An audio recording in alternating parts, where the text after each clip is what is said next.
Salut à tous et bienvenue dans cette critique du film Ocean 8. N'hésitez pas à vous abonner, à laisser un com, à me dire est-ce que vous avez aimé ce film vous si vous l'avez vu. Ocean 8, spin-off de la saga Ocean avec Ocean 11, Ocean 12, etc. Emmené en général par George Clooney et par une grande pluie de stars. Cette fois-ci, c'est la petite sœur de Danny Ocean qui va être la tête d'affiche de ce film. C'est Sandra Bullock qui va monter une équipe de 7 ou 8 filles, hein, plutôt 8 puisque le film s'appelle Ocean 8.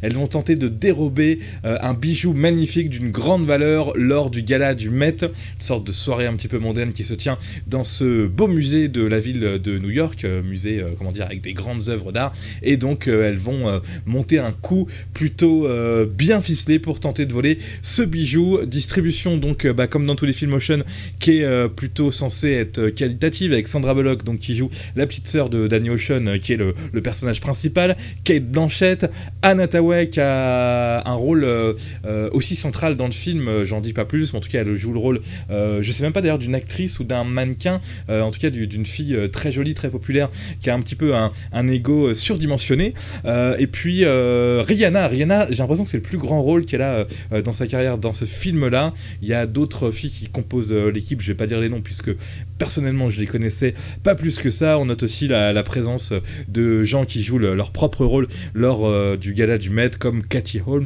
Je vois aussi, je l'avais pas repéré dans le film, Kim Kardashian. Il me semble aussi qu'il y a Heidi Klum, je crois, à vérifier. Donc voilà, ça c'est la partie où l'action se passe au Met, au gala du Met, et où on peut voir donc des propres stars dans leur propre rôle. J'ai trouvé ce film-là plutôt sympathique, plutôt divertissant, dans la lignée des Ocean, bien que les autres Ocean, même le premier pour moi, j'avais pas été si bluffé que ça. Donc tout ce qui va arriver dans ce film-là, on va le sentir venir, mine de rien. C'est dans la tradition du Ocean au niveau de la manière où le plan est étalé. On essaye de nous préparer des surprises et ça tombe un petit peu parfois à l'eau puisqu'on se doute de ce qui va arriver. Mais sinon, c'est plutôt bien foutu, plutôt bien ficelé. Je vais vous faire un petit peu la structure du film. On a en gros la préparation du vol. On a le vol et après, comme dans les autres films Ocean, on a une forme de résolution. Là, sous forme d'un enquêteur de la compagnie d'assurance qui assure le bijou volé, et ça se laisse regarder, ça tient plutôt la route au niveau structure, au niveau suspense, et j'ai trouvé Sandra Bullock vraiment dans le rôle principal plutôt bluffante, hein. Il s'agit quand même d'être dans la continuité des autres films Ocean et de faire quelque chose avec autant de charisme que George Clooney. Alors c'est complètement différent, mais j'ai trouvé que franchement pour moi je mets ce film Ocean 8 au même niveau que les autres Ocean, même peut-être au-dessus par rapport à l'originalité qu'il peut y avoir dans cette espèce de braquage qu'elles vont faire au gala du Met.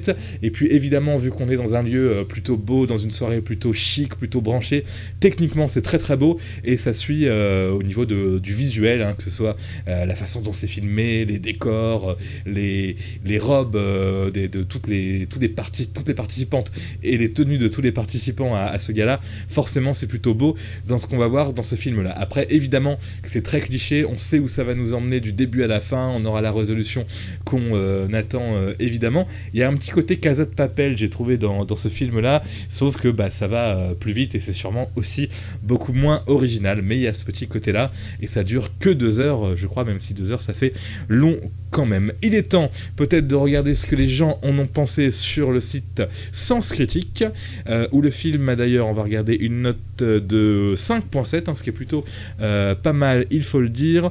Black Hornet, je vais vous lire la fin de sa critique, la conclusion.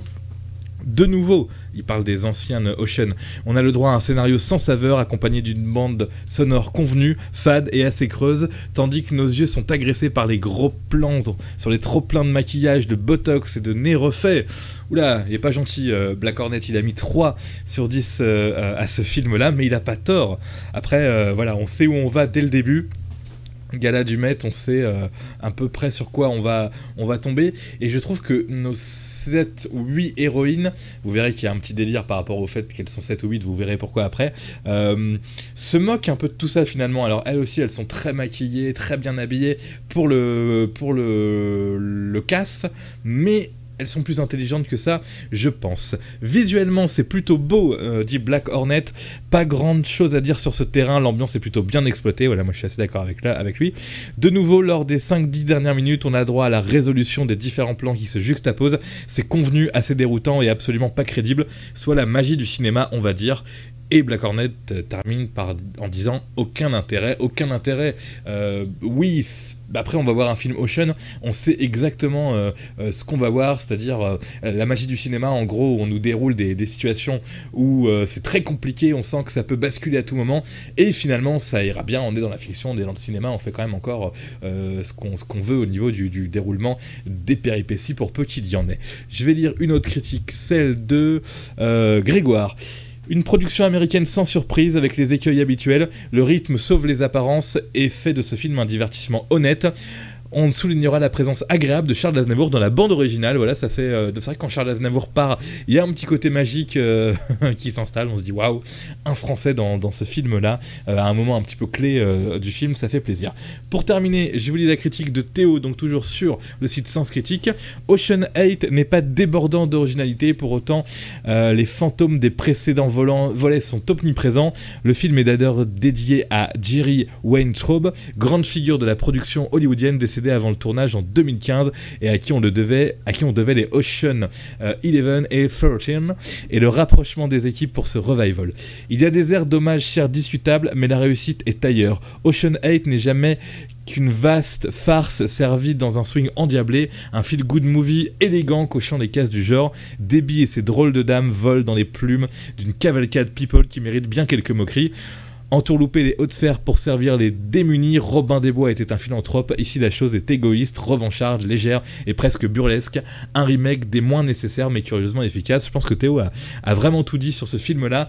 C'est-à-dire que, comment dire, la structure, le scénario du film, évidemment que c'est déjà vu, on sait exactement où chaque plan va nous emmener, mais il y a un côté efficace, il y a un côté beau. Moi personnellement je pense qu'il y a un côté de se moquer des gens qui vont au Met et qui pensent un petit peu que à leur apparence. Et par contre à Théo, là où il a quelque chose d'intéressant quand il dit que c'est pas Robin des Bois, c'est pas voler les riches pour donner aux pauvres, mais c'est voler les riches pour garder pour soi. C'est peut-être ce qui manque dans le film pour lui donner un côté peut-être plus politiquement correct ou plus intéressant, mais je pense que si on avait fait ça, si elles avaient volé les bijoux, les revendus après pour finalement de donner à des œuvres caritative, on serait peut-être sorti du côté Ocean, qui est une saga de braqueurs, de voleurs qui aiment flamber.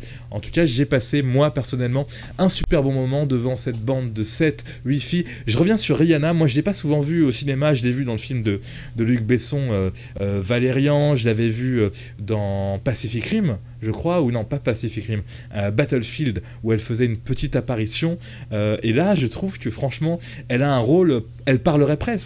Alors elle joue le rôle, vous savez, de la geekette, cette fois-ci, qui est capable de pirater des serveurs informatiques pour prendre le contrôle, pour préparer le braquage et pour faire le braquage en même temps. Elle n'a pas beaucoup de texte, mais franchement, on y croit. C'est vraiment un rôle qui lui va super bien. Je ne vais pas en dire plus, sinon ça va spoiler quelque peu, mais elle n'est pas là juste pour faire de la figuration. Pour moi, c'est le premier rôle de Rihanna où je trouve que ça sert vraiment à quelque chose. Et puis donc, comme je disais au début, Sandra Bullock, qui est de tous les plans, elle me fait penser à Melania Trump, de la manière dont elle est maquillée dans ce film-là. Ça me fait penser à l'autre critique de la personne qui disait qu'il y a trop de maquillage dans le film-là, mais j'ai trouvé que c'était un super bonne leaduse, je sais pas si on peut dire comme ça, un super bon leader. Sandra Bullock, Cate Blanchett, je suis pas un grand fan de Cate Blanchett, donc je vais pas dire grand chose là-dessus. Et puis Anne Hathaway aussi, qui se moque un petit peu d'elle-même dans ce rôle d'espèce d'actrice mannequin complètement perchée. C'est plutôt bien vu aussi, donc voilà, c'est pas une œuvre d'art de dingue ce film-là, c'est dans la lignée de la saga Ocean, c'est divertissant, c'est beau, c'est bien filmé, et voilà, faut aller le voir en sachant ce qu'on veut aller voir, c'est-à-dire un film de la saga Ocean, tout simplement. Merci à tous d'avoir suivi cette critique de Ocean 8. Que dire de plus? Rien, on va s'arrêter là, tout simplement. Merci d'avoir suivi cette vidéo, et à la prochaine sur cette chaîne.